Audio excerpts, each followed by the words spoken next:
Welcome to a dream distance education. അപ്പോൾ ഇന്ന് നമ്മൾ ഡിസ്കസ് ചെയ്യുന്നത് നാലാമത്തെ ബ്ലോക്കിലെ എത്തിക്സ് ഇൻ സെല്ലിംഗ്. അപ്പോൾ ഇതുവരെ നമ്മൾ എന്തൊക്കെയാണ് സെല്ലിംഗ് ആക്ടിവിറ്റീസ് എന്നുള്ളതിനെ കുറിച്ചിട്ടാണ് കഴിഞ്ഞ ചാപ്റ്ററുകളിലൊക്കെ പറഞ്ഞുകൊണ്ടിരുന്നത്. ഈ ഒരു ചാപ്റ്ററിൽ ഒരു പേഴ്സണൽ സെല്ലർ ഫോളോ ചെയ്യേണ്ട എത്തിക്സിനെ കുറിച്ചിട്ടാണ് പറയുന്നത്. അപ്പോൾ അടുത്ത question, what is ethics? Ethics എന്ന് പറഞ്ഞിട്ടുണ്ടെങ്കിൽ എന്താണ്? ഒരു ഇൻഡിവിജ്വലിനെ അയാൾ ഡിസൈഡ് ചെയ്യാണ് എന്താണ് ശരി എന്താണ് തെറ്റ് എന്ന് തീരുമാനിക്കുന്നതിനെയാണ് നമ്മൾ എന്ത് വിളിക്കുന്നത്? എത്തിക്സ് എന്ന് വിളിക്കുന്നത്, അല്ലേ? അതായത് എന്താണ് റോങ്, എന്താണ് റൈറ്റ്, അല്ലെങ്കിൽ എന്താണ് ഫെയർ, എന്താണ് അൺഫെയർ, അല്ലേ? ഇങ്ങനെയുള്ള കാര്യങ്ങൾ തീരുമാനിക്കുന്നതാണ് എന്ത്? എത്തിക്സ് എന്ന് പറഞ്ഞിട്ടുണ്ടെങ്കിൽ. ഓക്കെ, അപ്പോൾ പേഴ്സണൽ സെല്ലിങ്ങിൽ ഒരു പേഴ്സണൽ സെല്ലർ ഫോളോ ചെയ്യേണ്ട എത്തിക്സിനെ കുറിച്ചിട്ടാണ് ഈ ഒരു ചാപ്റ്ററിൽ പറയുന്നത്. Ethical selling means it deals with all the moral issues related to a company's effort on activities that are made in the directions of the persuading customer or by the product of the company. അല്ലേ? അതായത് company എന്ത് ചെയ്യും? കസ്റ്റമറിനെ വാങ്ങാൻ പ്രേരിപ്പിക്കുമ്പോൾ, അതായത് personal seller എന്തിനു വേണ്ടിയിട്ടാണ്? Product അല്ലെങ്കിൽ services വാങ്ങാൻ കസ്റ്റമറിനെ പ്രേരിപ്പിക്കുന്നു, അല്ലേ? അങ്ങനെ അവർ കസ്റ്റമറിനെ പ്രേരിപ്പിക്കുമ്പോൾ പാലിക്കേണ്ട കുറച്ച് നല്ല പെരുമാറ്റങ്ങളെ കുറിച്ചുള്ള ഒരു പഠനമാണ് എന്ത്? എത്തിക്കൽ സെല്ലിംഗ് എന്ന് പറഞ്ഞിട്ടുണ്ടെങ്കിൽ. ഓക്കെ, അതായത് എല്ലാ കസ്റ്റമറിനെയും ഒരേപോലെ കണ്ട് ട്രൂത്ത്ഫുൾ ആയിട്ടുള്ള അല്ലെങ്കിൽ ജെനുവിൻ ആയിട്ടുള്ള ഇൻഫർമേഷൻ ഒരു ഗുഡ്സിനെയും സർവീസസിനെയും കുറിച്ച് പറഞ്ഞു കൊടുത്തുകൊണ്ട് എല്ലാവരെയും നല്ല രീതിയിൽ ട്രീറ്റ് ചെയ്യുന്ന ഒരു കച്ചവടമാണ് എന്ത്? എത്തിക്സ് ഇൻ സെല്ലിംഗ് എന്ന് പറയുന്നത്. അപ്പം ഇങ്ങനെ ഒരു പേഴ്സണൽ സെല്ലർ എത്തിക്സ് ഫോളോ ചെയ്തിട്ടുണ്ട് എന്നുണ്ടെങ്കിൽ അയാൾക്ക് ആ കസ്റ്റമറിൻ്റെ ഇടയിൽ നല്ലൊരു ഇമേജ് ഉണ്ടായിരിക്കും, അല്ലേ?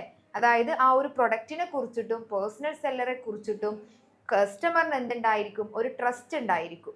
അപ്പം അതുകൊണ്ട് തന്നെ എത്തിക്സ് ഫോളോ ചെയ്യുന്നതോട് കൂടിയിട്ട് പേഴ്സണൽ സെല്ലർ തൻ്റെ കച്ചവടത്തിൽ അല്ലെങ്കിൽ അയാൾ ട്രേഡിംഗ് നടത്തുമ്പോൾ അല്ലെങ്കിൽ ഒരു പ്രൊഡക്റ്റ് വാങ്ങാൻ വേണ്ടിയിട്ട് കസ്റ്റമറിനെ പ്രേരിപ്പിക്കുമ്പോൾ അതിൽ അയാൾ എത്തിക്സ് കൊണ്ടുവരികയാണെങ്കിൽ ആ ഒരു പ്രൊഡക്റ്റിനെ കുറിച്ചിട്ടും സെല്ലറെ കുറിച്ചിട്ടും അതേപോലെ തന്നെ കമ്പനിയെ കുറിച്ചിട്ടും ജനങ്ങൾക്കിടയിലും അതേപോലെ തന്നെ കസ്റ്റമേഴ്സിൻ്റെ ഇടയിലൊക്കെ ഒരു ഗുഡ് ഇമേജ് ഉണ്ടാവാൻ അത് കാരണമാകും, അല്ലേ? അത് മൗത്ത് പബ്ലിസിറ്റിയിലൂടെ എന്ത് ചെയ്യും?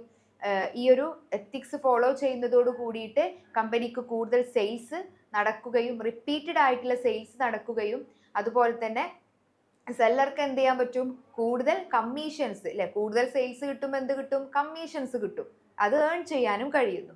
ഓക്കെ, അപ്പോൾ നോക്കൂ അടുത്തത്, elements of ethics in selling. ഒരു എത്തിക്കൽ സെല്ലിങ്ങിലെ എലമെന്റ്സ് എന്തൊക്കെയാണ്? അപ്പം നമ്മൾ നേരത്തെ പറഞ്ഞു എന്തൊക്കെ കാര്യങ്ങളാണ് നമ്മൾ ഒരു എത്തിക്സ് യൂസ് ചെയ്തുകൊണ്ട് ഒരു പേഴ്സണൽ സെല്ലർ വിൽക്കുമ്പോൾ ശ്രദ്ധിക്കേണ്ടത്. നോക്കൂ ഇവിടെ, അക്കൗണ്ടബിലിറ്റി, അല്ലേ? അയാൾക്ക് എന്തുണ്ടായിരിക്കണം? അക്കൗണ്ടബിലിറ്റി ഉണ്ടായിരിക്കണം. അതായത് കസ്റ്റമേഴ്സ് ചോദിക്കുന്ന ഒബ്ജക്ഷൻസിനോടും അതേപോലെ തന്നെ ഡൗട്ട്സും ഒക്കെ നല്ല രീതിയിൽ പറഞ്ഞു കൊടുക്കാനും, അതായത് ആ ഒരു പ്രൊഡക്ട്സിൻ്റെ മേലെ ഒരു ഉത്തരവാദിത്തം ആർക്കുണ്ടായിരിക്കണം? ഈ ഒരു സെല്ലർക്ക് ഉണ്ടായിരിക്കണം. അതേപോലെ തന്നെ ഫെയർ ആയിട്ട് ട്രീറ്റ് ചെയ്യണം. അതേപോലെ തന്നെ ഹോണസ്റ്റി, സത്യസന്ധത ഉണ്ടായിരിക്കണം. അതേപോലെ തന്നെ നോക്കൂ, പ്രിൻസിപ്പിൾസ്, അല്ലേ? അതായത് ഒരു സെല്ലർ ഫോളോ ചെയ്യേണ്ട, ഒരു പേഴ്സണൽ സെല്ലിങ്ങിൽ ഒരു സെല്ലർ ഫോളോ ചെയ്യേണ്ട പ്രിൻസിപ്പിൾസ് ഉണ്ട്. അത് അയാൾ കൃത്യമായിട്ടും ഫോളോ ചെയ്യണം. അതുപോലെ തന്നെ എന്താ? ഇൻറ്റഗ്രിറ്റി, അതേപോലെ തന്നെ ഹോണർ, കൺസൈനസ്, അതേപോലെ തന്നെ മോറൽ. ഇത്രയും എലമെന്റ്സ് ആണ് എത്തിക്കൽ സെല്ലിങ്ങിലെ ഒരു സെല്ലർ ഫോളോ ചെയ്യേണ്ടത്. അപ്പൊ ഇങ്ങനെ ഇത്രയും എലമെന്റ്സ് അയാളുടെ സെല്ലിംഗ് ആക്ടിവിറ്റീസിൽ കൊണ്ടുവരികയാണെന്നുണ്ടെങ്കിൽ നമുക്ക് പറയാം എന്ത്? അയാൾ ഒരു എത്തിക്കൽ സെല്ലർ ആണ് എന്ന്, അല്ലെ? എത്തിക്സ് ഫോളോ ചെയ്ത് പ്രവർത്തിക്കുന്ന ഒരു സെല്ലർ ആണെന്ന് നമുക്ക് പറയാം. എത്തിക്സ് ഫോളോ ചെയ്തിട്ടുണ്ടെങ്കിൽ വളരെയധികം ഉപകാരങ്ങൾ സെല്ലർക്കും ഉണ്ടാകുന്നു, അതേപോലെ തന്നെ ആ കമ്പനിക്കും ഉണ്ടാകുന്നു.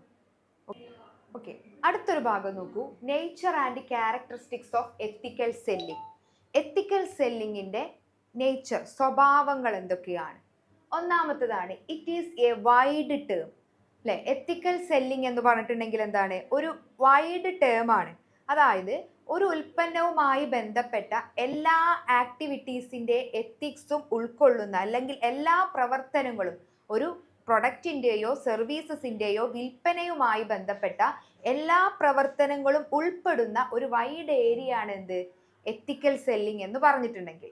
അടുത്ത് നോക്കൂ, സെൽഫ് ഇമ്പോസ്ഡ് ഡിസിപ്ലിൻ. ഈ എത്തിക്കൽ സെല്ലിങ്ങിലൂടെ പേഴ്സണൽ സെല്ലർക്ക് അയാൾ ഒരു കമ്പനിയെ റെപ്രസെന്റ് ചെയ്ത് വരുന്ന ഒരു സെല്ലറാണ് അല്ലെങ്കിൽ ഒരു വ്യക്തിയാണ് അല്ലേ. അപ്പൊ അതുകൊണ്ട് തന്നെ സ്വയം നിയന്ത്രിതമായിട്ടുള്ള കുറച്ച് ഡിസിപ്ലിൻസ് ഒക്കെ ഫോളോ ചെയ്യുന്ന വ്യക്തിയായിരിക്കും അയാൾ. അതുപോലെ തന്നെ good corporate citizenship. Ethical selling എന്ന് പറഞ്ഞിട്ടുണ്ടെങ്കിൽ അതൊരു ഗുഡ് മാർക്കാണ്, അല്ലെങ്കിൽ ethical selling is the mark of good corporate citizenship അല്ലേ. അതായത് ഒരു ഗുഡ് കോർപ്പറേറ്റ് സിറ്റിസൺഷിപ്പ് എന്നുള്ളൊരു മാർക്ക് അച്ചീവ് ചെയ്യാൻ ആർക്ക് കഴിയും, എത്തിക്കൽ സെല്ലിങ്ങിലൂടെ ആ ഒരു കമ്പനിക്ക് കഴിയുന്നു. അതുപോലെ തന്നെ അടുത്തൊരു പോയിന്റ് ആണ് keep customers at the core അല്ലേ. അതായത് എത്തിക്കൽ സെല്ലിംഗ് ഫോളോ ചെയ്യുമ്പോൾ പേഴ്സണൽ സെല്ലർ തീർച്ചയായിട്ടും അയാളുടെ കസ്റ്റമറിന് വളരെയധികം ഇമ്പോർട്ടൻസ് കൊടുക്കുകയും അതേപോലെ തന്നെ കസ്റ്റമറിനെ റെസ്പെക്ട് ചെയ്തുകൊണ്ടും അതേപോലെ തന്നെ വളരെ കസ്റ്റമറിന് ഉപകാരമാവുന്ന ഇൻഫർമേഷൻ കൊടുത്തുകൊണ്ടുമാണ് അയാൾ എന്ത് ചെയ്യുന്നത്, അയാളുടെ കച്ചവടം നടത്തുന്നത്. അപ്പം അതുകൊണ്ട് തന്നെ എത്തിക്കൽ അല്ലെങ്കിൽ എത്തിക്സ് ഫോളോ ചെയ്യുന്ന ഒരു പേഴ്സണൽ സെല്ലർ എപ്പോഴും കസ്റ്റമറിന് ഇമ്പോർട്ടൻസ് കൊടുക്കുന്നു. അതുപോലെ തന്നെ അടുത്തൊരു ഭാഗം നോക്കൂ, it is closely related to business ethics and values അല്ലേ. അതായത് എത്തിക്കൽ സെല്ലിംഗ് എന്തിന് റിലേറ്റഡ് ആണ്, നമ്മുടെ ബിസിനസ് എത്തിക്സിനും അതേപോലെ തന്നെ വാല്യൂസിനും ക്ലോസ്ലി റിലേറ്റഡ് ആണ്. അപ്പം അതിൻ്റെ എല്ലാ ആക്ടിവിറ്റീസും ബിസിനസ് എത്തിക്സിൻ്റേതുപോലെ തന്നെയാണ് ഏറെക്കുറെ അത് എത്തിക്കൽ സെല്ലിംഗ് എന്ന് പറഞ്ഞിട്ടുണ്ടെങ്കിൽ. അതുപോലെ തന്നെ the purpose of the ethical selling. ഒരു എത്തിക്കൽ സെല്ലിങ്ങിന്റെ പർപ്പസ് അല്ലെങ്കിൽ അതിന്റെ ലക്ഷ്യം എന്താണെന്ന് ചോദിച്ചിട്ടുണ്ടെങ്കിൽ ഹോണസ്റ്റ് ആൻഡ് ട്രാൻസ്പെറൻറ്റ് അല്ലേ. അതായത് പ്രൊഡക്റ്റിനെ കുറിച്ചിട്ടുള്ള കാര്യങ്ങളും അതേപോലെ തന്നെ മറ്റു ഇൻഫർമേഷൻസും വളരെയധികം ട്രാൻസ്പെറൻ്റ് ആയിട്ട് വളരെയധികം സത്യസന്ധമായിട്ട് അയാൾ എന്ത് ചെയ്യുന്നു, കസ്റ്റമറിന് മുന്നിൽ അവതരിപ്പിക്കുന്നു. അതുപോലെ തന്നെ അടുത്തൊരു സ്വഭാവം നോക്കൂ, ഡിഫറെൻറ്റ് വേസ്. അതായത് പല ബിസിനസ് സ്ഥാപനങ്ങളും ഫോളോ ചെയ്യുന്ന എത്തിക്സ് പല രീതിയിലായിരിക്കാം. ഓരോ ബിസിനസ്സിൽ നിന്നും അതിൻ്റെ എത്തിക്സ് ആൻഡ് വാല്യൂസ് മറ്റൊരു ബിസിനസ്സിൽ നിന്ന് വ്യത്യസ്തമാണ് അല്ലേ. അതായത് പല ഡിഫറെൻറ്റ് ബിസിനസ് സ്ഥാപനങ്ങൾ ഫോളോ ചെയ്യുന്ന എത്തിക്സ് ആൻഡ് വാല്യൂസ് എന്ന് പറയുന്നത് എങ്ങനെയായിരിക്കും, വ്യത്യസ്ത വഴികളിലൂടെ ആയിരിക്കും. അതുപോലെ തന്നെ ethics reflect the core philosophy, vision and attitude of the organization. എത്തിക്സിലൂടെ കോർ ഫിലോസഫി, വിഷൻ, ആറ്റിറ്റ്യൂഡ്, ഒരു ഓർഗനൈസേഷൻ്റെ ആറ്റിറ്റ്യൂഡ്, വിഷൻ, കോർ ഫിലോസഫി ഇതൊക്കെയാണ് റിഫ്ലക്റ്റ് ചെയ്യുന്നത്. അപ്പോൾ ഇതൊക്കെയാണ് ഒരു എത്തിക്കൽ സെല്ലിങ്ങിൻ്റെ അല്ലെങ്കിൽ സെയിൽസ് എത്തിക്സിൻ്റെ ഒരു നേച്ചർ എന്താണ് അല്ലെങ്കിൽ ക്യാരക്ടറിസ്റ്റിക്സ് എന്താണ് എന്നൊക്കെ ചോദിച്ചാൽ നിങ്ങൾ എഴുതേണ്ടത്. ഓക്കെ, അപ്പോൾ അടുത്തൊരു ഭാഗം നോക്കൂ, എത്തിക്സ് ഇൻ സെല്ലിങ്ങിൻ്റെ ഇമ്പോർട്ടൻസ് അല്ലേ. അതായത് ഒരു പേഴ്സണൽ സെല്ലർ തൻ്റെ ഡീലിങ്സിൽ എത്തിക്സ് ഫോളോ ചെയ്യുക എന്നുള്ളത് വളരെ ഇമ്പോർട്ടൻ്റ് ആയിട്ടുള്ളൊരു കാര്യമാണ്. അപ്പോൾ നമ്മളിങ്ങനെ ഇത്തരത്തിൽ എത്തിക്സ് ഫോളോ ചെയ്യുന്ന ഒരു പേഴ്സണൽ സെല്ലർ ഒരു റൈറ്റ് സെല്ലിംഗ് പ്രാക്ടീസസ് അയാൾ ഉറപ്പ് നൽകുന്നു അല്ലേ. അതായത് അങ്ങനെ നമ്മളൊരു എത്തിക്സ് ഫോളോ ചെയ്തിട്ടുണ്ടെങ്കിൽ കസ്റ്റമറിന് എന്ത് ചെയ്യും, കൂടുതൽ ആ ഒരു പ്രൊഡക്റ്റിൻ്റെ മേലിൽ വിശ്വാസം ഉണ്ടാകുന്നു. അതുകൊണ്ട് തന്നെ ഒരു സെല്ലർക്ക് അല്ലെങ്കിൽ ഒരു കമ്പനിക്ക് അതിൻ്റെ പ്രൊഡക്റ്റിനും ഒരു ലോങ് ടേം പ്രോഫിറ്റബിലിറ്റി അതിലൂടെ നേടാൻ കഴിയുന്നു. അപ്പോൾ എന്തൊക്കെയാണ് എത്തിക്സ് ഇൻ സെല്ലിങ്ങിൻ്റെ ഇമ്പോർട്ടൻസ്? അതിലൊന്നാമത്തെ നോക്കുക, benefits to the company or manufacturer. ഒരു പേഴ്സണൽ സെല്ലർ ഇത്തരത്തിൽ എത്തിക്സ് ഫോളോ ചെയ്തിട്ടുണ്ടെങ്കിൽ ഒരു കമ്പനിക്ക് ഉണ്ടാകുന്ന അല്ലെങ്കിൽ ഒരു മാനുഫാക്ചറർക്ക് ഉണ്ടാകുന്ന ബെനഫിറ്റ്സ് എന്തൊക്കെയാണ്? ഒന്നാമത്തെ നോക്കൂ, ബിൽഡ് എ ഗുഡ് വിൽ അല്ലേ.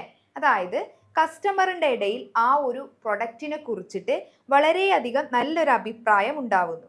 കാരണം എന്താണ്, വളരെ സത്യസന്ധമായിട്ടുള്ള ഒരു ഡീലിങ്സ് ആണ് അല്ലെ, ഒരു ട്രാൻസ്പെറൻ്റ് ആയിട്ടുള്ള ഡീലിങ്സ് ആണ് പേഴ്സണൽ സെല്ലർ കസ്റ്റമറിന് മുന്നിൽ പ്രസന്റ് ചെയ്യുന്നത്. അപ്പോൾ ഇത് എന്തിലേക്ക് നയിക്കുന്നു, ഈ ഒരു ഡീലിങ്സ്, അതായത് എത്തിക്സ് ഫോളോ ചെയ്യുന്ന ഈ ഒരു ഡീലിങ്സ് കമ്പനിയുടെ മേലിൽ ഗുഡ് വിൽ ക്രിയേറ്റ് ചെയ്യുന്നതിന് കാരണമാകുന്നു. അപ്പോൾ കൂടുതൽ കാലം ആ ഒരു ബിസിനസ്സിന് മുന്നോട്ട് പോകാൻ ഈ ഒരു ഗുഡ് വില്ല് സഹായിക്കുന്നു അല്ലേ. അപ്പോൾ പബ്ലിക് ഇമേജും അതേപോലെ തന്നെ കസ്റ്റമറിന്റെ ഒരു വിശ്വാസവും കിട്ടാൻ ഈ ഒരു എത്തിക്സ് സെല്ലിംഗ് ഹെൽപ്പ് ചെയ്യുന്നുണ്ട്. രണ്ടാമത്തെ നോക്കൂ, പബ്ലിക് സപ്പോർട്ട് അല്ലെ, അതായത് എന്താണ്, societal or public support. Ethics follow ചെയ്യുകയാണ് എന്നുണ്ടെങ്കിൽ തീർച്ചയായിട്ടും പബ്ലിക്കിന്റെ ഒരു സപ്പോർട്ട് ആ കമ്പനിക്കും ആ ഒരു സെല്ലർക്കും ഉണ്ടായിരിക്കും. അപ്പൊ കൂടുതൽ കാലം എന്ത് ചെയ്യാൻ പറ്റും, കമ്പനിക്ക് ആ ഒരു സൊസൈറ്റിയിൽ അല്ലെങ്കിൽ ആ ഒരു പബ്ലിക്കിൽ പിടിച്ചു നിൽക്കാൻ കഴിയും.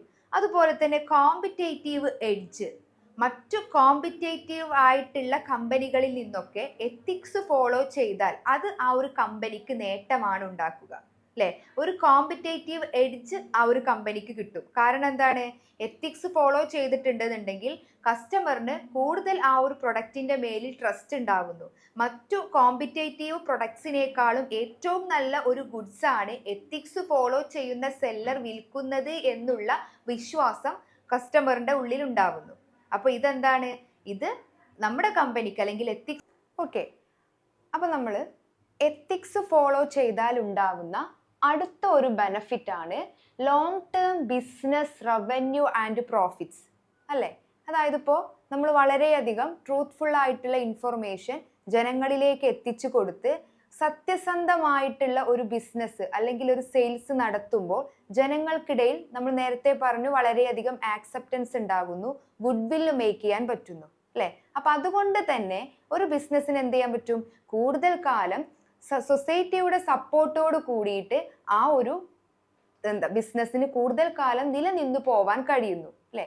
അതുകൊണ്ട് തന്നെ ethical business long term business revenue and profit ഒരു ബിസിനസ്സിന് ഉണ്ടാക്കി കൊടുക്കാൻ സഹായിക്കുന്നുണ്ട്. അപ്പൊ ഇത് കമ്പനിയെ സംബന്ധിച്ചിടത്തോളം അല്ലെങ്കിൽ ഒരു മാനുഫാക്ചററെ സംബന്ധിച്ചിടത്തോളം വളരെയധികം ഗുണകരമായിട്ടുള്ള ഒരു കാര്യമാണ്.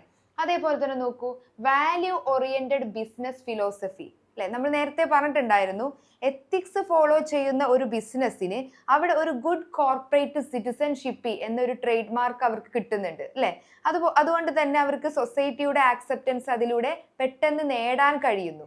ഓക്കെ, അതുകൊണ്ട് തന്നെ ബിസിനസ് എത്തിക്സ് എന്ന് പറയുന്നത് എന്താണ്, ഒരു വാല്യൂ ഓറിയന്റഡ് ബിസിനസ് ഫിലോസഫി ആണ്. ഓക്കെ, അടുത്തൊരു ഭാഗം നോക്കൂ, benefits to the salesperson. ഒരു എത്തിക്സ് ഫോളോ ചെയ്ത് സെയിൽസ് നടത്തുമ്പോൾ ഉണ്ടാകുന്ന സെയിൽസ് പേഴ്സൺ ഉണ്ടാകുന്ന ബെനഫിറ്റ്സ് എന്തൊക്കെയാണ്? ഒന്നാമത്തെ നോക്കൂ, ബിൽഡ് എ റാപ്പോർട്ട്. നമുക്കറിയാം സെയിൽസ് പേഴ്സന്റെ പ്രധാനപ്പെട്ട ജോലികളിൽ ഒന്നാണ് എക്സിസ്റ്റിംഗ് കസ്റ്റമറുമായിട്ട് അല്ലെങ്കിൽ കസ്റ്റമറുമായിട്ട് നല്ലൊരു റിലേഷൻഷിപ്പ് ഏർപ്പെടുക അല്ലെങ്കിൽ റിലേഷൻഷിപ്പ് ഉണ്ടാക്കിയെടുക്കുക എന്നുള്ളത്. അപ്പൊ നമ്മൾ എത്തിക്സ് ഫോളോ ചെയ്ത് നല്ല രീതിയിൽ ഒരു സെയിൽസ് നടത്തുമ്പോൾ കസ്റ്റമറും സെല്ലറുമായിട്ട് നല്ല ഒരു റിലേഷൻഷിപ്പ് അവിടെ ഉണ്ടാകുന്നു.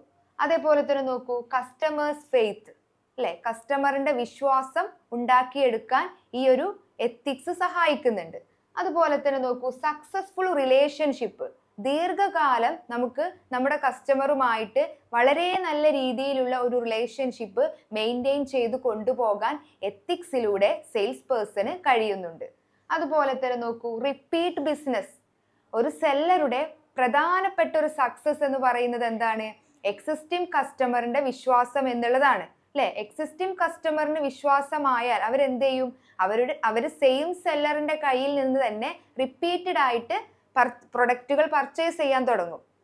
ഓക്കെ, അപ്പൊ ഈ റിപ്പീറ്റ് സെല്ലിംഗ് എന്ന് പറയുമ്പോൾ സെല്ലറിനെ സംബന്ധിച്ചിടത്തോളം എന്താണ്, അവർക്ക് കൂടുതൽ ഏർണിങ്സ് കിട്ടാൻ ചാൻസ് ഉള്ള ഒരു ഏരിയയാണ്. നമുക്കറിയാം സെല്ലിംഗ് അല്ലെങ്കിൽ ബിസിനസ് നമ്മുടെ പേഴ്സണൽ സെല്ലിംഗ് എന്ന് പറയുന്നത് ഒരു കമ്മീഷൻ ബേസ്ഡ് ജോലിയാണ് അല്ലെ.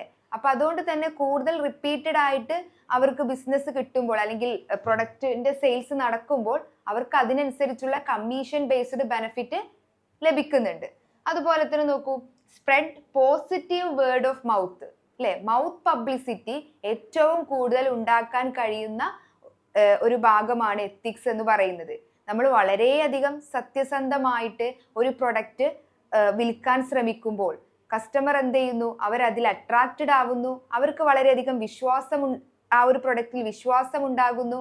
അപ്പോൾ അവരെന്ത് ചെയ്യും, അവരുടെ മറ്റു റിലേറ്റീവ്സിനോടും ഫ്രണ്ട്സിനോടും കൊളീഗ്സിനോടൊക്കെ എന്ത് ചെയ്യുന്നു, ഈ ഒരു പ്രൊഡക്ട്സിനെ കുറിച്ചിട്ടും ഈ ഒരു കമ്പനിയെ കുറിച്ചിട്ടും സെയിൽസ് പേഴ്സണെ കുറിച്ചിട്ടും വളരെ പോസിറ്റീവായിട്ടുള്ള കാര്യങ്ങൾ ഷെയർ ചെയ്യും. അപ്പൊ ആ ഒരു positive word of mouth publicity personal സെല്ലറെ സംബന്ധിച്ചിടത്തോളം വളരെയധികം ഇമ്പോർട്ടന്റ് ആയിട്ടുള്ള ഒരു കാര്യമാണ്. അയാളുടെ സക്സസിനെ അല്ലെങ്കിൽ അയാളുടെ സക്സസിലേക്ക് നയിക്കുന്ന ഒരു പ്രധാനപ്പെട്ട ഒരു കാര്യമാണ് എന്ത്, പോസിറ്റീവ് വേർഡ് ഓഫ് മൗത്ത് എന്ന് പറയുന്നത്. ഓക്കെ, ഇനി നോക്കൂ, അടുത്തത് ഒരു കസ്റ്റമറിന് ഉണ്ടാകുന്ന ബെനിഫിറ്റ്സ്. തീർച്ചയായിട്ടും നമുക്കറിയാം, എത്തിക്കൽ സെല്ലിംഗ് ഫോളോ ചെയ്യുന്ന ഒരു സെല്ലറിനെ കസ്റ്റമറിന് വളരെയധികം അല്ലെങ്കിൽ അവരിൽ വളരെയധികം വിശ്വാസം ഉണ്ടാകുന്നു അല്ലെ. നമുക്കറിയാം, കസ്റ്റമറിനെ സംബന്ധിച്ചിടത്തോളം എല്ലാ സെല്ലറും എത്തിക്സ് ഫോളോ ചെയ്തിട്ടുണ്ടെങ്കിൽ അവർക്ക് അതിന്റെ വളരെയധികം ബെനിഫിറ്റ്സ് ഉണ്ടാകുന്നു. എന്തൊക്കെ കാര്യങ്ങളെ നോക്കൂ. Future purchase easier. Ethics follow ചെയ്യുന്ന ഒരു സെല്ലറിന്റെ കയ്യിൽ നിന്ന് നമ്മൾ ഒരു പ്രൊഡക്റ്റ് വാങ്ങിയിട്ടുണ്ടെങ്കിൽ അല്ലെങ്കിൽ അയാളുടെ സെല്ലിങ്ങിൽ നമ്മൾ വളരെയധികം കസ്റ്റമർക്ക് വളരെയധികം വിശ്വാസം ഉണ്ടെങ്കിൽ ഫ്യൂച്ചർ പർച്ചേസസ് അത് ഈസി ആയിട്ട് ആർക്ക് പറ്റും, കസ്റ്റമറിന് കഴിയുന്നു. കൂടുതൽ അവർക്ക് ആലോചിക്കേണ്ട കാര്യം വരുന്നില്ല. അവർക്ക് ഈസി ആയിട്ട് എന്ത് ചെയ്യാൻ പറ്റും, ഈ എത്തിക്സ് ഫോളോ ചെയ്യുന്ന സെല്ലറിന്റെ കയ്യിൽ നിന്ന് ഫ്യൂച്ചർ പർച്ചേസിങ് വാങ്ങാൻ പറ്റും അല്ലെ. അതുപോലെ തന്നെ നോക്കൂ, കോൺഫിഡൻസ്. ഒരു ഡൗട്ടും ഉണ്ടാവില്ല, അല്ലെങ്കിൽ വളരെയധികം സംശയാസ്പദമായിട്ട് ഒരു പ്രൊഡക്റ്റിനെ സമീപിക്കില്ല. അവര് വളരെയധികം കോൺഫിഡന്റ് ആയിട്ടായിരിക്കും അവർ ആ പ്രൊഡക്റ്റ് തിരഞ്ഞെടുക്കുക. അതുപോലെ തന്നെ നോക്കൂ, ഇൻട്രസ്റ്റ് ആർ പ്രൊട്ടക്റ്റഡ്. കസ്റ്റമറിന്റെ ഇൻട്രസ്റ്റിനെ പ്രൊട്ടക്റ്റ് ചെയ്തുകൊണ്ടാണ് ഒരു സെല്ലർ ഒരു ഗുഡ്സ് വിൽക്കാൻ ശ്രമിക്കുന്നത്. അതായത് കസ്റ്റമറിന് അവർ അത്രത്തോളം ഇമ്പോർട്ടൻസ് കൊടുക്കുന്നുണ്ട്. കസ്റ്റമറിന്റെ നീഡിന് ഇമ്പോർട്ടൻസ് കൊടുത്തുകൊണ്ടാണ് ഒരു സെല്ലർ എന്ത് ചെയ്യുന്നത്, അവരുടെ പ്രൊഡക്റ്റോ അല്ലെങ്കിൽ സർവീസസോ വിൽക്കാൻ ശ്രമിക്കുന്നത്. അപ്പൊ അതുകൊണ്ട് തന്നെ അവിടെ ഇൻട്രസ്റ്റ് പ്രൊട്ടക്ട് ചെയ്യുന്നുണ്ട്. കസ്റ്റമറിന്റെ നീഡ്സും വാണ്ട്സും അവരുടെ ഇൻട്രസ്റ്റും ഒക്കെ പ്രൊട്ടക്ട് ചെയ്തുകൊണ്ടാണ് സെല്ലർ ആ ഒരു പ്രൊഡക്റ്റ് വിൽക്കുന്നത്. അപ്പൊ ഇത് കസ്റ്റമറിന് വളരെയധികം ബെനിഫിറ്റ് ആണ്. അതുപോലെ തന്നെ നോക്കൂ, വിൻ വിൻ സിറ്റുവേഷൻ. ഇവിടെ കസ്റ്റമറും ഹാപ്പിയാണ്, അതേപോലെ തന്നെ സെല്ലറും ഹാപ്പിയാണ് അല്ലെ. കസ്റ്റമറിന് വളരെയധികം ക്വാളിറ്റി ഉള്ള വിശ്വാസമുള്ള ഒരു ഗുഡ്സ് അവർക്ക് കിട്ടുകയും ചെയ്യുന്നു. അതേപോലെ തന്നെ ഇങ്ങനെ നമ്മൾ ക്വാളിറ്റി ഉള്ള ഗുഡ്സ് കസ്റ്റമറിലേക്ക് എത്തിച്ചു കൊടുക്കുമ്പോൾ കസ്റ്റമറുമായിട്ട് സെല്ലർക്ക് നല്ലൊരു റിലേഷൻഷിപ്പിലാവാൻ കഴിയുന്നു അല്ലെ. അപ്പോൾ ഈ ഒരു ഗുഡ് റിലേഷൻഷിപ്പ് കൂടുതൽ സെയിൽസിലേക്ക് അല്ലെങ്കിൽ കൂടുതൽ പർച്ചേസിലേക്ക് കസ്റ്റമറിനെ നയിക്കുകയും ഇത് സെല്ലറെ സംബന്ധിച്ചിടത്തോളം വളരെയധികം പോസിറ്റീവ് ആയിട്ടുള്ള ഒരു കാര്യമാണ്. അതേപോലെ തന്നെ ബയ്യറിനെ സംബന്ധിച്ചിടത്തോളം പോസിറ്റീവ് ആയിട്ടുള്ള ഒരു കാര്യമാണ്. ഇപ്പൊ ചുരുക്കി പറയുകയാണെന്നുണ്ടെങ്കിൽ എത്തിക്സ് എന്ന് പറയുന്നത് സെല്ലിങ്ങിൽ വളരെയധികം ഇമ്പോർട്ടൻ്റ് ആണ്. കസ്റ്റമറിന്റെ ട്രസ്റ്റ് വാങ്ങാനും അല്ലെങ്കിൽ പിടിച്ചു വാങ്ങാനും അല്ലെങ്കിൽ ഒരു സൊസൈറ്റിയിൽ വളരെയധികം കൂടുതൽ കാലം നിന്നു പോകാനും സെല്ലറെ സഹായിക്കുന്നത് ഈ ഒരു എത്തിക്സ് ആണ്. ഓക്കെ, അടുത്തൊരു ഭാഗം നോക്കൂ, journal of business ethics. Journal of business ethics എന്ന് പറയുന്നത് it is an ethical brand അല്ലെ. ഇതെന്താണ്, ഒരു എത്തിക്കൽ ബ്രാൻഡ് ആണ്. ഇതിൽ എന്തൊക്കെ ആക്ടിവിറ്റീസ് ആണ് നോക്കൂ. Responsibility, honesty, respect and accountability. ഒരു സെല്ലർ അയാളുടെ ബിസിനസ് ചെയ്യുമ്പോൾ അല്ലെങ്കിൽ അയാളുടെ പ്രൊഡക്റ്റോ സർവീസസോ ഒരു കസ്റ്റമറിന് മുന്നിൽ വിൽക്കാൻ ശ്രമിക്കുമ്പോൾ അയാൾ ഇത്രയും കാര്യങ്ങൾ ആ ഒരു സെയിൽസിൽ ഫോളോ ചെയ്യണം. അതായത് responsibility, honesty, respect and accountability. അപ്പൊ ഇത്രയും ആക്ടിവിറ്റീസുകൾ ആ ഒരു സെയിൽസിൽ ഉണ്ടാവുമ്പോഴാണ് അവിടെ എന്തുണ്ടാവുന്നത്, അതിനെ നമുക്കൊരു എത്തിക്കൽ ബ്രാൻഡ് ആയിട്ട് നമുക്ക് കൺസിഡർ ചെയ്യാൻ പറ്റുള്ളൂ. ഓക്കെ, അപ്പൊ ഇങ്ങനെ ഒരു എത്തിക്കൽ ബ്രാൻഡ് ആയാൽ ഉണ്ടാകുന്ന ബെനിഫിറ്റ്സ് എന്തൊക്കെയാണ് നോക്കൂ. കമ്മിറ്റ്മെന്റ്, അതായത് കസ്റ്റമറിന് എന്തുണ്ടായിരിക്കും, ആ ബ്രാൻഡിനോട് വളരെയധികം ഇമോഷണലി ഒരു അറ്റാച്ച്മെന്റ് ഉണ്ടായിരിക്കും. അതുപോലെ തന്നെ നോക്കൂ, കസ്റ്റമർ പെർസീവ്ഡ് ക്വാളിറ്റി, അതായത് മറ്റു കോമ്പറ്റേറ്റീവ് കമ്പനിയേക്കാളും കൂടുതൽ എത്തിക്സ് ഫോളോ ചെയ്യുന്ന കമ്പനിക്ക് കസ്റ്റമറിന്റെ ഇടയിൽ ഒരു ട്രസ്റ്റ് ഉണ്ടായിരിക്കും. അതുപോലെ തന്നെ എംപതി ആൻഡ് സാറ്റിസ്ഫാക്ഷൻ.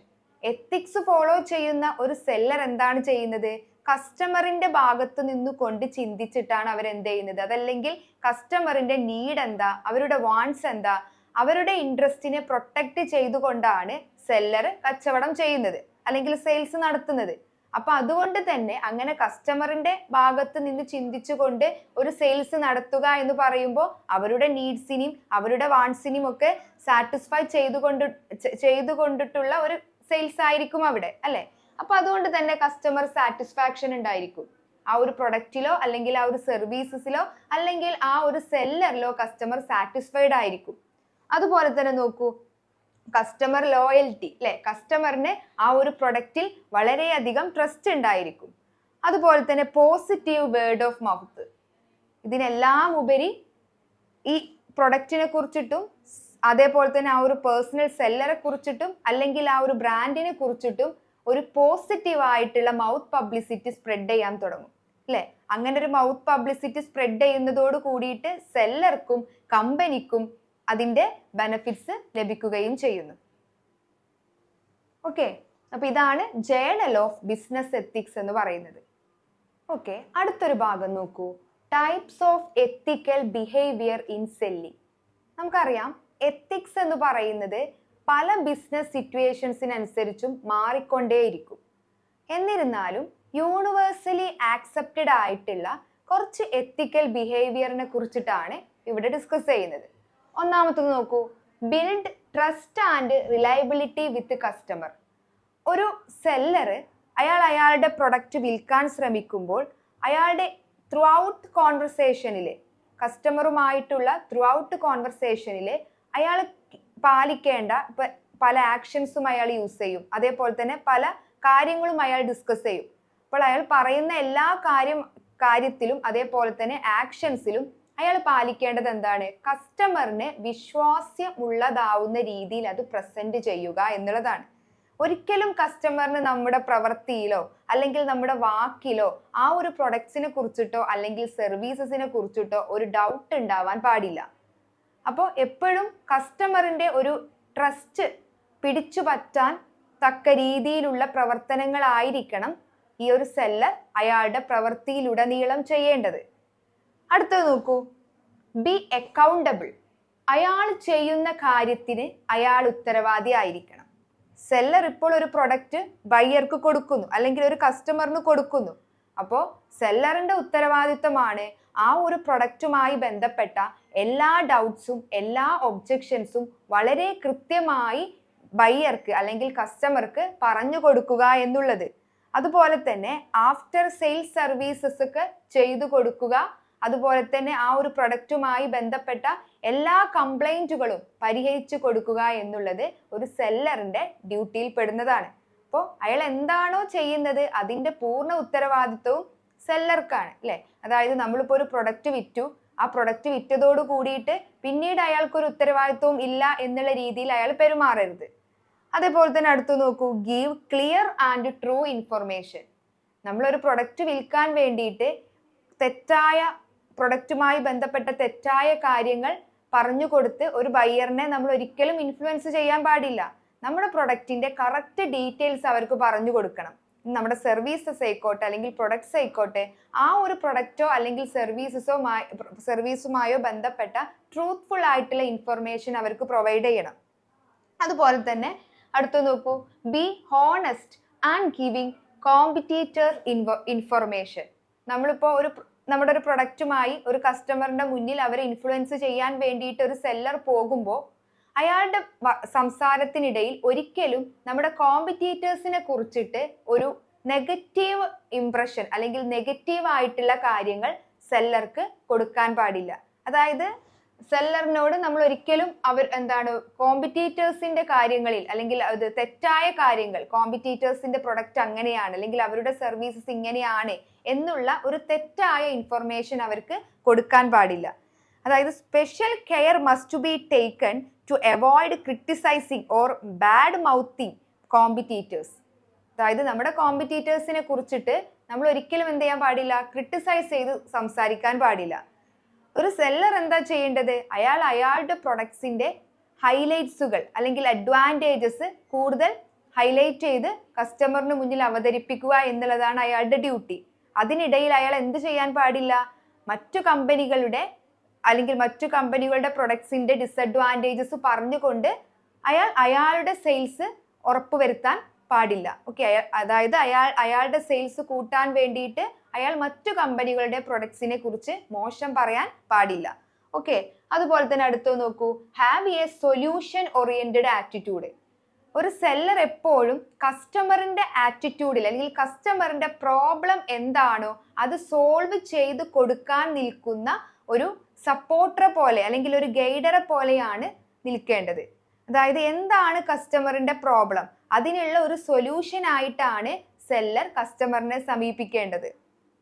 അതേപോലെ തന്നെ ഫുൾഫിൽ ദി പ്രോമിസ്, അല്ലെ? അതായത് ഒരു പ്രൊഡക്റ്റുമായി ബന്ധപ്പെട്ട എന്തെങ്കിലും പ്രോമിസസ് സെല്ലർ കസ്റ്റമറിന് കൊടുത്തിട്ടുണ്ടെങ്കിൽ അത് മസ്റ്റായിട്ടും അയാൾ ആ ഒരു പ്രോമിസ് അയാൾ കീപ്പ് ചെയ്യണം.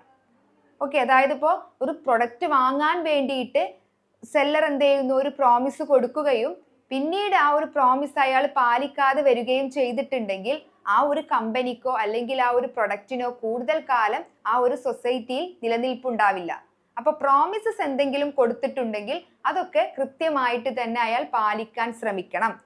അതുപോലെ തന്നെ നോക്കൂ, dealing with customer objections patiently, അല്ലെ? അതായത് കസ്റ്റമറിന് എന്തായാലും നമ്മളൊരു പ്രൊഡക്റ്റോ അല്ലെങ്കിൽ സർവീസസോ വിൽക്കാൻ പോകുമ്പോൾ അവർക്ക് ഡൗട്ട് ഉണ്ടാവും. അപ്പോൾ അവരുടെ ഡൗട്ട്സുകളും അതേപോലെ തന്നെ അവരുടെ ഒബ്ജെക്ഷൻസ് ഒക്കെ വളരെ ക്ഷമയോട് കൂടിയിട്ട് കേട്ടിരിക്കാനും അതിനുള്ള പരിഹാരങ്ങൾ പറഞ്ഞു കൊടുക്കുകയും ചെയ്യണം. അപ്പൊ ഇതൊക്കെയാണ് മെയിൻ ആയിട്ടും ഒരു സെല്ലർ കീപ്പ് ചെയ്യേണ്ട ബേസിക് ആയിട്ടുള്ള കുറച്ച് എത്തിക്കൽ ആക്ടിവിറ്റീസ് എന്ന് പറയുന്നത്. ഓക്കെ, അടുത്തൊരു ഭാഗം നോക്കൂ, ethical aspects and legal issues in selling. ഇപ്പോൾ നമ്മൾ ഇതുവരെ എന്തൊക്കെയാണ് എത്തിക്കലായിട്ട് ഒരു സെല്ലർ ഫോളോ ചെയ്യേണ്ട ആക്ടിവിറ്റീസ് എന്നുള്ളതിനെ കുറിച്ചിട്ടാണ് പറഞ്ഞത്.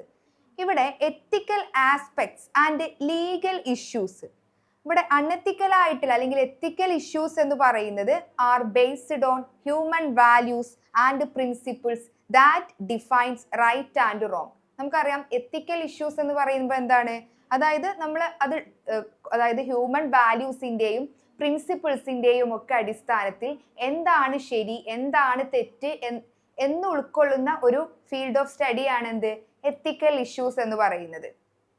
ലീഗൽ ഇഷ്യൂസ് എന്ന് പറയുമ്പോൾ എന്താണ്, legal issues are one which are based on legal standard set by government, അല്ലെ? അതായത് ഗവൺമെന്റ് സെറ്റ് ചെയ്തിട്ടുള്ള ഒരു ലീഗൽ സ്റ്റാൻഡേർഡ്സിന്റെ ബേസിലാണ് ലീഗൽ ഇഷ്യൂസ് വരുന്നത്.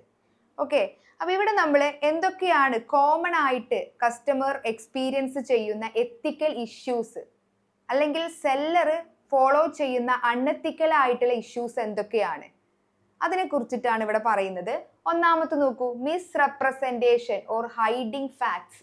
ഒരു സെല്ലർ മനഃപൂർവ്വം ഒരു ഗുഡ്സിന്റെയോ അല്ലെങ്കിൽ സർവീസസിന്റെയോ ഇൻഫർമേഷൻ മനഃപൂർവ്വം മറച്ചു വെക്കുകയോ അല്ലെങ്കിൽ തെറ്റായ ഇൻഫർമേഷൻ പറഞ്ഞു കൊടുത്തുകൊണ്ട് ആ ഒരു പ്രൊഡക്റ്റ് വാങ്ങാൻ ബയ്യറിനെ പ്രേരിപ്പിക്കുകയാണെങ്കിൽ അതിനെ നമുക്ക് എന്തു പറയാം, അതൊരു എത്തിക്കൽ ഇഷ്യൂ ആണെന്ന് പറയാം.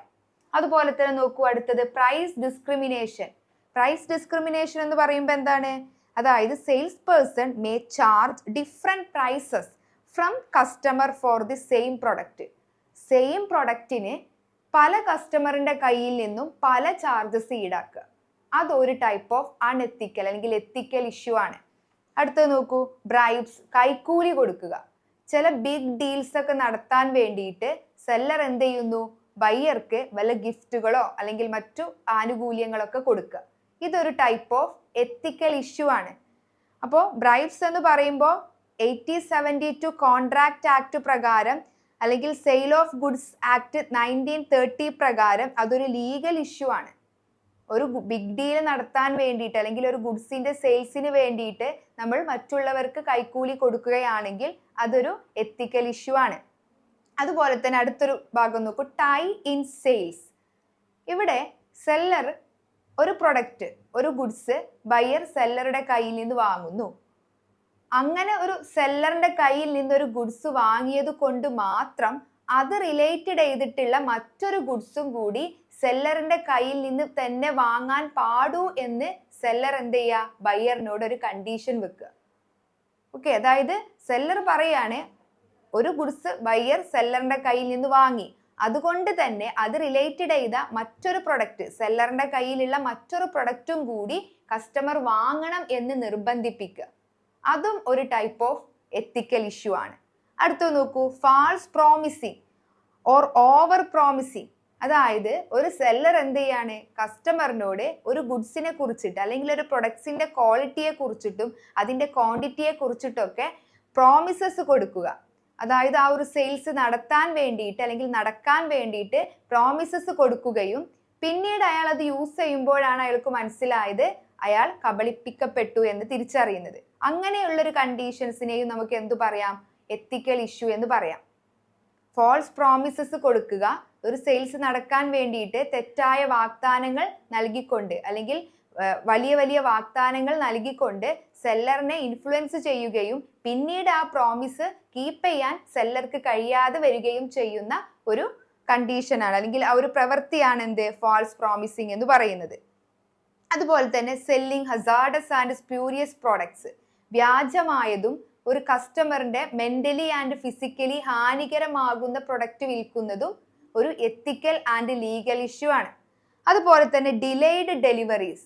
ഡിലേഡ് ഡെലിവറീസ് എന്ന് പറയുമ്പോൾ ഒരു ബയ്യർ ഒരു ഗുഡ്സ് ഓർഡർ ചെയ്യുമ്പോൾ അതിന്റെ ഡെലിവറി ഡിലേ ആവുക, അത് കോമൺ ആയിട്ട് എല്ലായിടത്തും ഉണ്ടാവുന്ന ഒരു പ്രതിഭാസമാണ്, അല്ലെങ്കിൽ അത് എല്ലായിടത്തും കാണുന്ന ഒരു കാര്യമാണ്. അതൊരു എത്തിക്കൽ ഇഷ്യൂ ഒന്നുമല്ല. പക്ഷേ എന്നിരുന്നാൽ പോലും അങ്ങനെ ഒരു ഗുഡ്സിന്റെയോ സർവീസസിന്റെയോ ഡെലിവറി ഡിലേ ആവുന്നത് കസ്റ്റമറിന്റെ ഇടയിൽ ഒരു ബാഡ് ഇംപ്രഷൻ ഉണ്ടാക്കുന്നു. ഓക്കെ, അതുപോലെ തന്നെ creating artificial scarcity of commodities. അതായത് തെറ്റായ വിവരം, അതായത് ഈ ഒരു പ്രൊഡക്റ്റ് വളരെ മാർക്കറ്റിൽ അതിന്റെ അവൈലബിലിറ്റി കുറവാണ്, അതിന് വളരെയധികം ഡിമാൻഡ് ഉണ്ട് എന്ന്, ആർട്ടിഫിഷ്യൽ ഡിമാൻഡ് ഉണ്ട് എന്ന് പറഞ്ഞുകൊണ്ട്, അല്ലെങ്കിൽ വളരെയധികം കുറഞ്ഞ അല്ലെങ്കിൽ കിട്ടാനില്ലാത്ത ലഭ്യമല്ലാത്ത പ്രൊഡക്റ്റ് ആണിത് എന്ന് പറഞ്ഞുകൊണ്ട് കസ്റ്റമറിനെ ഇൻഫ്ലുവൻസ് ചെയ്യിപ്പിക്കുക അല്ലെ. ചില സർവീസസ് കൊടുക്കുമ്പോഴും അല്ലെങ്കിൽ നമ്മൾ ചില പ്രൊഡക്ട്സുകൾ കൊടുക്കുമ്പോഴും ചില സെല്ലർ നമ്മളോട് പറയും എന്ത്, ഈ ഒരു സർവീസ് 1-2 സീറ്റേ ഉള്ളൂ അല്ലെ. എഡ്യൂക്കേഷൻ ഫീൽഡൊക്കെ നോക്കുകയാണെന്നുണ്ടെങ്കിൽ നമുക്ക് പറയുന്നത് കേൾക്കാം, 1-2 സീറ്റേ ഉള്ളൂ, നിങ്ങൾ ഇപ്പോൾ ജോയിൻ ചെയ്തിട്ടുണ്ടെന്നുണ്ടെങ്കിൽ അതിന്റെ ബെനിഫിറ്റ് നിങ്ങൾക്ക് കിട്ടും. അല്ലെങ്കിൽ ചില പ്രൊഡക്ട്സുകൾ കാണിച്ചു കൊടുത്തുകൊണ്ട് പറയാണ് ഇത് 1-2 പീസേ ഉള്ളൂ, പിന്നീട് ഈ ഒരു പീസ് കിട്ടാനില്ല. അപ്പൊ എന്ത് ചെയ്യും, ബയ്യർ എന്ത് ചെയ്യുന്നു, അതിൽ ഇൻഫ്ലുവൻസ് ചെയ്തിട്ട് ആ ഒരു പ്രൊഡക്റ്റ് വാങ്ങാൻ നോക്കും. ഓക്കെ, അതുപോലെ തന്നെ അത് നോക്കൂ. അടുത്തത് online selling fruits. Online sales എന്ന് പറയുമ്പോൾ എന്താ, നമുക്കറിയാം ഈസി ആയിട്ട് നമുക്ക് കൺവീനിയന്റ് ആവുന്ന പ്ലേസിൽ എപ്പോൾ വേണമെങ്കിലും നമുക്ക് ഓർഡർ, ലോകത്തിന്റെ എവിടെയുള്ള പ്രൊഡക്ട്സ് വേണമെങ്കിലും നമുക്ക് ഓർഡർ ചെയ്യാം. ഒരുപാട് ഗുണങ്ങൾ ഓൺലൈൻ സർവീസസിനുണ്ട്. അതേപോലെ തന്നെ ഒരുപാട് ദോഷങ്ങളുണ്ട്. ഒരുപാട് തട്ടിപ്പുകളും ഒരുപാട് ഫാൾസ് അല്ലെങ്കിൽ തെറ്റായിട്ടുള്ള വിവരങ്ങളും നൽകുന്ന ഒരു ഏരിയ ആണെന്ത്, ഓൺലൈൻ അല്ലെങ്കിൽ ഓൺലൈൻ സെയിൽസ് എന്ന് പറയുന്നത്. അപ്പോൾ ഓൺലൈൻ സർവീസസ് മുഖേന ഒരുപാട് ഫ്രോഡ് ആക്ടിവിറ്റീസുകൾ ചെയ്തുകൊണ്ട് കസ്റ്റമറിനെ തട്ടിപ്പിനിരയാക്കുക അല്ലെ. അതും എന്താണ്, ഒരു എത്തിക്കൽ ഇഷ്യൂ ആണ്. അതുപോലെ തന്നെ നോക്കൂ, കോംപ്രമൈസ്ഡ് ക്വാളിറ്റി ഓർ ക്വാണ്ടിറ്റി. കസ്റ്റമറിന് കൊടുക്കാം എന്ന് പറഞ്ഞ ക്വാണ്ടിറ്റിയിലും ക്വാളിറ്റിയിലും കൃത്രിമത്വം കാണിക്കുക അല്ലെ. അതായത് അവർ പ്രോമിസ് ചെയ്തിട്ടില്ല അല്ലെങ്കിൽ അവർ വാഗ്ദാനം ചെയ്തിട്ടുള്ള ക്വാണ്ടിറ്റിയും ക്വാളിറ്റിയും അല്ല കസ്റ്റമറിന് കിട്ടുന്നത് എങ്കിൽ അതും എന്താണ്, ഒരു എത്തിക്കൽ ഇഷ്യൂ ആണ്. അതേപോലെ തന്നെ ഇൻവേഷൻ ഓഫ് പ്രൈവസി. ചില ആൾക്കാരുണ്ടാവും കസ്റ്റമറിന്റെ പ്രൈവസിയിൽ അധിനിവേശം നടത്തുക. അതായത് അവരുടെ കോണ്ടാക്ട്സ് നമ്പർ യൂസ് ചെയ്യുക, അല്ലെങ്കിൽ അവർക്ക് മെസ്സേജുകള്, മെയിലുകള്, അങ്ങനെയുള്ള ഒരുപാട് സംഭവങ്ങൾ അയക്കുക. ഇതൊക്കെ എന്താണ്, ഒരു കസ്റ്റമറിന്റെ പ്രൈവസിയിലേക്ക് കടന്നു കയറുന്നതിന്റെ ഒരു എത്തിക്കൽ ഇഷ്യൂ ആണ്. അല്ലെങ്കിൽ നമ്മൾ എന്താണ്, കസ്റ്റമർ ചിലപ്പോൾ ഇഷ്ടമില്ലെങ്കിൽ പോലും ചില കോളുകൾ അറ്റൻഡ് ചെയ്യേണ്ടി വരുന്നു, ചില മെസ്സേജുകൾ വായിക്കേണ്ടി വരുന്നു അല്ലെ. അതെ, അങ്ങനെ അതും എന്താണ്, ഒരു എത്തിക്കൽ ഇഷ്യൂ ആണ്. അപ്പോൾ കോമൺ ആയിട്ട് ഒരു കസ്റ്റമർ എക്സ്പീരിയൻസ് ചെയ്യുന്ന, കസ്റ്റമർ അനുഭവിക്കുന്ന കുറച്ച് എത്തിക്കൽ ഇഷ്യൂസ് ആണ് നമ്മളിവിടെ ഡിസ്കസ് ചെയ്തത്. ഓക്കെ, അടുത്തൊരു ഭാഗം നോക്കൂ, കംപ്ലൈന്റ് സ്ട്രാറ്റജീസ് ഓർ ടെക്നിക്സ്. അപ്പൊ നമുക്കറിയാം സെയിൽസ് എന്ന് പറയുന്നത് അല്ലെങ്കിൽ പേഴ്സണൽ സെല്ലർ ഒരു കസ്റ്റമറിനെ മീറ്റ് ചെയ്യുന്നു, അയാളുടെ പ്രൊഡക്റ്റോ സർവീസസോ കസ്റ്റമറിന് മുന്നിൽ പ്രസന്റ് ചെയ്യുന്നു, അതിലൂടെ കസ്റ്റമറിനെ അയാൾ ഇൻഫ്ലുവൻസ് ചെയ്യാൻ നോക്കുന്നു. നമ്മൾ ഓൾറെഡി പഠിച്ചു കഴിഞ്ഞിട്ടുണ്ട്, സെല്ലർ എപ്പോഴും അയാളുടെ ആക്ഷനിലും അല്ലെങ്കിൽ അയാളുടെ സംസാരത്തിലും കസ്റ്റമറിന്റെ ഒരു ട്രസ്റ്റ് പിടിച്ചു പറ്റുന്ന രീതിയിലായിരിക്കണം. നമുക്കറിയാം കമ്മ്യൂണിക്കേഷൻ സ്കില്ല് എന്ന് പറയുന്നത് വളരെയധികം ആവശ്യമുള്ള, സെല്ലർക്ക് വളരെയധികം ആവശ്യമുള്ള ഒരു സ്കില്ലാണ്. അതായത് ഒരു കസ്റ്റമറിനെ അനുനയിപ്പിക്കാൻ കമ്മ്യൂണിക്കേഷൻ ഇമ്പോർട്ടൻ്റ് ആയിട്ടുള്ള ഒരു ഫാക്ടറാണ്. അതായത് ഒരു സെല്ലറിന്റെ വാക്ചാതുര്യത്തിലൂടെയാണ് ബയ്യർ കീഴടങ്ങുന്നത്. അപ്പോൾ ഒരു ബയ്യറിനെ ഇൻഫ്ലുവൻസ് ചെയ്യിപ്പിക്കാൻ പല ടെക്നിക്സുകളും, അതായത് നമ്മൾ എത്തിക്കലി അംഗീകരിച്ച പല ടെക്നിക്സുകളും സെല്ലർക്ക് യൂസ് ചെയ്യാവുന്നതാണ്. അപ്പം അങ്ങനെയുള്ള കുറച്ച് സ്ട്രാറ്റജീസിനെ കുറിച്ചിട്ടാണ് പറയുന്നത്. ഒന്നാമത്തെ നോക്കൂ, foot in the door technique. ഇവിടെ നമുക്കൊക്കെ അനുഭവമുള്ള ഒരു ടെക്നിക്കാണിത്. ഇവിടെ എങ്ങനെയാണ് ഒരു സെല്ലർ, നമ്മുടെ വീടിന് മുന്നിലൊക്കെ ഒരു സെല്ലർ കുറച്ച് ഐറ്റംസുകൾ കൊണ്ടുവരികയാണെന്നുണ്ടെങ്കിൽ നമ്മുടെ വീട്ടമ്മമാരോടൊക്കെ ആദ്യം എന്ത് ചെയ്യും, ഒരു പ്രൊഡക്റ്റിന്റെ സാമ്പിൾ അവർക്ക് കൊടുക്കും. എന്നിട്ട് അവരോട് അഭ്യർത്ഥിക്കും, നിങ്ങൾ ഇതൊന്ന് പരീക്ഷിച്ചു നോക്കൂ എന്ന്. ഓക്കെ, എന്നിട്ട് പിന്നീട് അവരുടെ കയ്യിലുള്ള മറ്റു പ്രൊഡക്ട്സുകളൊക്കെ ഈ വീട്ടമ്മയ്ക്ക് അല്ലെങ്കിൽ ഈ ഹൗസ് വൈഫിന് എന്ത് ചെയ്യുന്നു, പരീക്ഷിക്കാൻ വേണ്ടിയിട്ട് കൊടുക്കുന്നു, അല്ലെ? അതിനൊരു അല്ലെങ്കിൽ അത്തരം പ്രൊഡക്റ്റുകളൊക്കെ ഒന്നും കൂടി പരിചയപ്പെടുത്തി കൊടുക്കാനുള്ള ഒരു സമയം സെല്ലർ എന്ത് ചെയ്യുന്നു, കസ്റ്റമറിനോട് അഭ്യർത്ഥിക്കുന്നു. അതായത് ആദ്യം ഒരു സാമ്പിൾ കാണിച്ചു കൊടുക്കും, അല്ലെങ്കിൽ നിങ്ങൾ ഇതൊന്ന് യൂസ് ചെയ്ത് നോക്കൂ എന്ന് പറഞ്ഞ് വളരെ വളരെ പൊളൈറ്റ് ആയിട്ട് സംസാരിക്കുന്നു. അപ്പൊ അതിൽ ബയ്യർ കൺവിൻസ് ആവുകയാണെങ്കിൽ, അല്ലെങ്കിൽ ബയ്യർ അതിന് സമ്മതം നൽകുകയാണെങ്കിൽ മറ്റുള്ള പ്രൊഡക്ട്സുകൾ, സെല്ലറിന്റെ കയ്യിലുള്ള മറ്റു പ്രൊഡക്ട്സുകളൊക്കെ പരിചയപ്പെടുത്തി കൊടുക്കാനുള്ള ഒരു അവസരം സെല്ലർ കസ്റ്റമറിന്റെ കയ്യിൽ നിന്ന് വാങ്ങുന്നു, അല്ലെ? അപ്പൊ ഇത് വളരെ അധികം അംഗീകരിച്ച ഒരു ടെക്നിക്കാണ് foot in the door technique എന്ന് പറയുന്നത്. അതേപോലെ തന്നെ നോക്കൂ, door in the face technique. ഇവിടെ ഈ ഒരു ടെക്നിക്സും വളരെയധികം കാണുന്ന ഒരു ടെക്നിക്കാണ്. അതായത് ഇവിടെ രണ്ടാമത്തെ ടെക്നിക്കാണ് door in the face technique. ഇതും നമ്മൾ എപ്പോഴും കാണുന്ന ഒരു ടെക്നിക്കാണ്. എപ്പോഴും നമ്മൾ എപ്പോഴും എക്സ്പീരിയൻസ് ചെയ്തിട്ടുള്ള നമ്മുടെ ഇടയിലേക്ക് വരുന്ന സെല്ലേഴ്സ് പയറ്റുന്ന ഒരു സ്ട്രാറ്റജിയാണ്. അവരെന്ത് ചെയ്യും, ആദ്യം നമുക്ക് അംഗീകരിക്കാൻ പറ്റാത്ത ഒരു ഓഫർ നൽകി നമ്മളോട് ഒരു ഗുഡ്സ് വാങ്ങാൻ നമ്മളോട് അഭ്യർത്ഥിക്കുന്നു.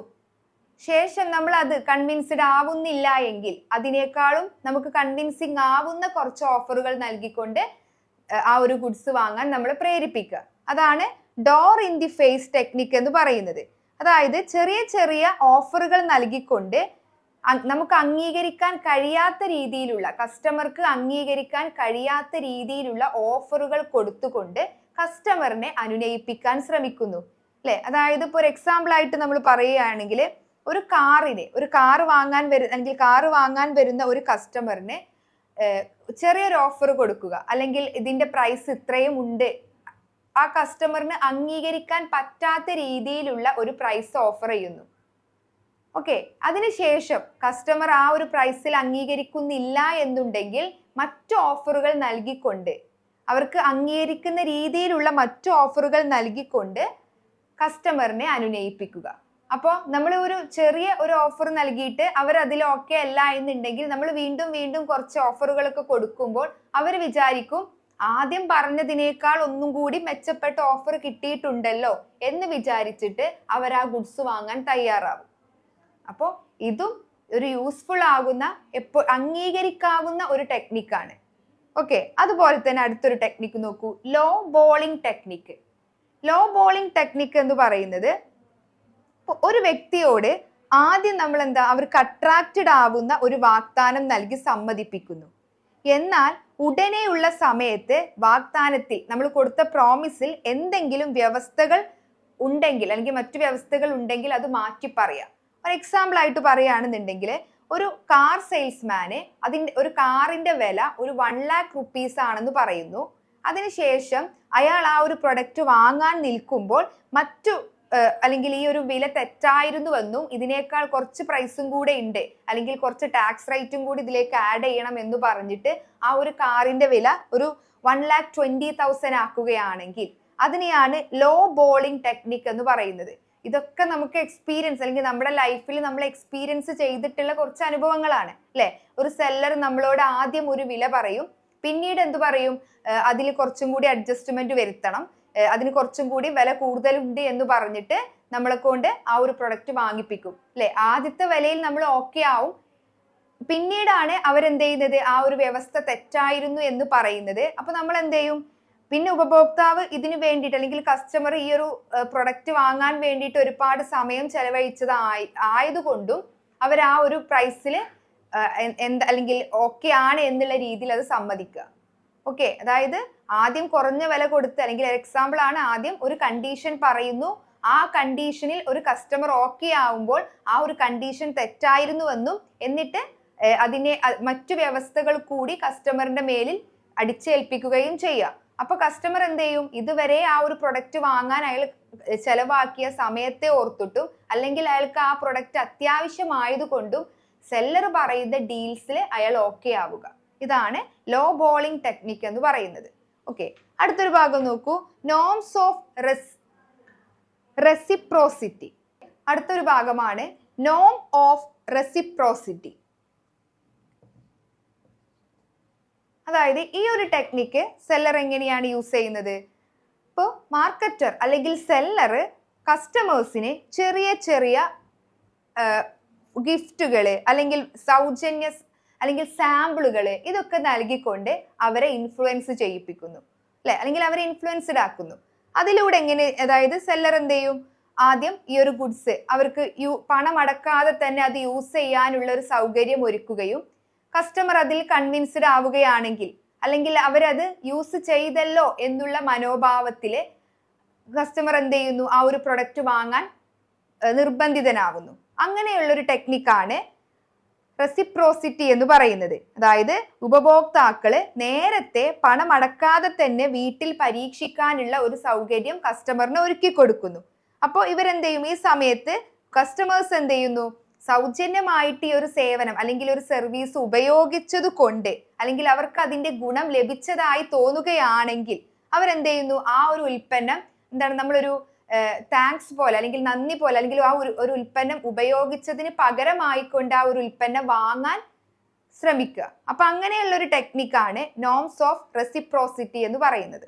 അതേപോലെ തന്നെ അടുത്തതാണ് ഇൻഗ്രേഷിയേഷൻ അല്ലെ. ഇൻഗ്രേഷിയേഷൻ അല്ലെ, എന്താണ് ഇൻഗ്രേഷിയേഷൻ എന്ന് പറയുന്നത്?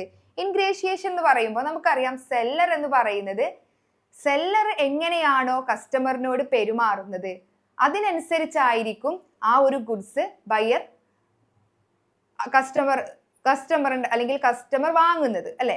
അതായത് ഇപ്പോൾ നമുക്കറിയാം, നമ്മൾ ഫസ്റ്റ് ചാപ്റ്ററുകളിലായിട്ട് പറഞ്ഞിട്ടുണ്ടായിരുന്നു, ഒരു സെല്ലർ അതായത് ആദ്യമായിട്ട് ഒരു കസ്റ്റമറിനെ അപ്രോച്ച് ചെയ്യുമ്പോൾ വളരെയധികം അവരുടെ ആറ്റിറ്റ്യൂഡ് ആയിക്കോട്ടെ, അവരുടെ അപ്പിയറൻസ് ആയിക്കോട്ടെ, അവരുടെ ഡ്രസ്സിങ് ആയിക്കോട്ടെ, അവരുടെ സംസാരം ആയിക്കോട്ടെ, എല്ലാം വളരെ പോസിറ്റീവായ രീതിയിൽ പ്രസന്റ് ചെയ്യണമെന്ന്. അതിന്റെ ഒരു ഇമ്പോർട്ടൻസ് എന്ന് പറയുന്നത്, ഒരു സെല്ലർ ആ ഒരു പ്രൊഡക്റ്റ് അട്രാക്ട് ചെയ്യുന്നതിനേക്കാളും മുൻപേ അയാൾ അട്രാക്റ്റഡ് ആവേണ്ടത് ആ ഒരു സെയിൽസ് പേഴ്സണിലാണ്. ആ ഒരു സെയിൽസ് പേഴ്സൺ എങ്ങനെ പെരുമാറുന്നു എന്നുള്ളതിന്റെ ബേസിലായിരിക്കും അയാൾ ആ ഒരു പ്രൊഡക്റ്റിലേക്ക് അട്രാക്റ്റഡ് ആവുക.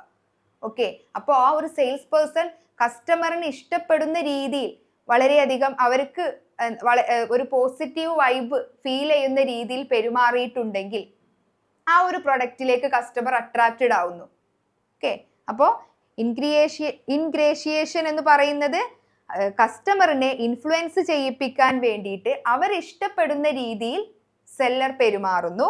അപ്പോൾ അതിനനുസരിച്ച്, അതായത് സെല്ലറിനോടുള്ള ഇഷ്ടം കൊണ്ട് ആ ഒരു ഗുഡ്സ് ബയ്യർ വാങ്ങാൻ ശ്രമിക്കുക, അല്ലെങ്കിൽ സെല്ലറിന്റെ ബോഡി ലാംഗ്വേജ് അല്ലെങ്കിൽ അവരുടെ ഒരു കോൺഫിഡൻസ്, ഐ കോണ്ടാക്ട്, അവരുടെ ഒരു സ്മൈല്, അതേപോലെ തന്നെ പോസിറ്റീവ് ആയിട്ടുള്ള മറ്റ് കഴിവുകളൊക്കെ കണ്ടിട്ട് കസ്റ്റമറിന്റെ ഇടയിൽ അവർക്ക് കസ്റ്റമറിന്റെ ഹൃദയത്തിൽ അവർക്ക് ഒരു സ്ഥാനം കൊടുത്തുകൊണ്ട് അവർ ആ ഒരു പ്രൊഡക്റ്റ് വാങ്ങാൻ പ്രേരിതനാവുന്ന ഒരു ടെക്നിക്കാണ് ഇൻഗ്രേഷിയേഷൻ എന്ന് പറയുന്നത്.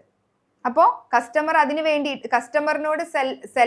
വേണ്ടിയിട്ട് കസ്റ്റമറിനോട് വളരെയധികം വിശ്വാസപൂർവമായ രീതിയിൽ സംസാരിക്കുകയും ഒരു നല്ല രീതിയിലുള്ള ഒരു പ്രൊഫൈല് ക്ലയന്റിന്റെ മുന്നിൽ ഉണ്ടാക്കിയെടുക്കുകയും ചെയ്യുമ്പോഴാണ് ഈ ഒരു ടെക്നിക്ക് അവിടെ യൂസ്ഫുൾ ആവുന്നത്. ഓക്കെ, അതേപോലെ തന്നെ അടുത്തൊരു ടെക്നിക്കാണ് ദാറ്റ്സ് നോട്ട് ഓൾ, അല്ലേ? അതായത് ഇവിടെ സെല്ലർ ചെയ്യുന്നത് ആദ്യം ചെറിയ ഓഫറുകൾ കൊടുക്കുന്നു, അതിനുശേഷം വലിയ വലിയ ഓഫറുകൾ കൊടുത്തുകൊണ്ട് ആ ഒരു സെയിൽസിനെ ഒന്നും കൂടി കസ്റ്റമറിനെ ഒന്നും കൂടി ആ ഒരു സെയിൽസിൽ എൻഗേജിങ് ആക്കുന്ന ടെക്നിക്കാണ് ദാറ്റ്സ് നോട്ട് ഓൾ എന്ന് പറയുന്നത്. ഇതൊരു പെർസ്യുവേഷൻ ടെക്നിക്കാണ്, അല്ലെങ്കിൽ ഒരു കൺവിൻസിങ് ടെക്നിക്കാണ്. സെയിൽസ് പ്രൊഫഷണൽസ് കസ്റ്റമറിനെ ഡീൽ ചെയ്യാൻ അവർ കുറച്ച് ഡിഫിക്കൽട്ടി അല്ലെങ്കിൽ ബുദ്ധിമുട്ടുമ്പോൾ ഇത്തരത്തിലുള്ള ടെക്നിക്സുകൾ അവർക്ക് യൂസ് ചെയ്യാവുന്നതാണ്, അല്ലെ? അട്രാക്റ്റീവ് ആയിട്ടുള്ള ഓഫറുകൾ സമർപ്പിച്ചുകൊണ്ട് അല്ലെങ്കിൽ ഓഫറുകൾ കൊടുത്തുകൊണ്ട് അവരെ ആ ഒരു ഗുഡ്സ് വാങ്ങാൻ പ്രേരിപ്പിക്കുന്ന ഒരു ടെക്നിക്കാണിത്. ഓക്കെ, അപ്പൊ ഇത്രയും ടെക്നിക്കുകളാണ് കോമൺ ആയിട്ട് ഒരു സെല്ലർ പയറ്റുന്ന കുറച്ച് സ്ട്രാറ്റജീസ്. ഇത് എത്തിക്കലി നമ്മൾ എന്താണ് അക്സെപ്റ്റ് ചെയ്തിട്ടുള്ള കുറച്ച് ടെക്നിക്സുകളാണ്. ഓക്കെ, അപ്പോൾ എത്തിക്സ് ഇൻ സെല്ലിംഗ് എന്നുള്ള ഒരു ചാപ്റ്ററിൽ എന്താണ് എത്തിക്കൽ സെല്ലിംഗ്, അതേപോലെ തന്നെ എന്തൊക്കെയാണ് എത്തിക്കൽ ആക്ടിവിറ്റീസ്, എന്തൊക്കെയാണ് എത്തിക്കൽ ഇഷ്യൂസ്, ഒരു എഫക്റ്റീവ് ആയിട്ടുള്ള എത്തിക്സ് എൻഷുവർ ചെയ്യാൻ ഒരു കമ്പനി ഫോളോ ചെയ്യേണ്ട സ്ട്രാറ്റജീസ് അല്ലെങ്കിൽ ടെക്നിക്സുകൾ എന്തൊക്കെയാണ് എന്നുള്ളതിനെ കുറിച്ചിട്ടാണ് ഈ ഒരു ചാപ്റ്ററിൽ പറയുന്നത്. അപ്പോൾ എത്തിക്സ് എന്താണ്, ഒരു കമ്പനി അല്ലെങ്കിൽ ഒരു സെല്ലർ എത്തിക്സ് ഫോളോ ചെയ്തിട്ട് സെയിൽസ് നടത്തുകയാണെങ്കിൽ അയാൾക്ക് അതിൻ്റെ വളരെയധികം ബെനിഫിറ്റ്സുകൾ കിട്ടുന്നു. അതേപോലെ തന്നെ കമ്പനിക്ക് കൂടുതൽ കാലം ആ ഒരു സൊസൈറ്റിയിൽ നിലനിന്നു പോവാനും കൂടുതൽ കാലം ഒരു ലോങ് ടേം റവന്യൂ അച്ചീവ് ചെയ്യാനും കഴിയുന്നു. ഇപ്പൊ എത്തിക്സ് എന്ന് പറയുമ്പോൾ പേഴ്സണൽ സെല്ലർ നിർബന്ധമായും ഫോളോ ചെയ്യേണ്ട ഒരു കാര്യമാണ്.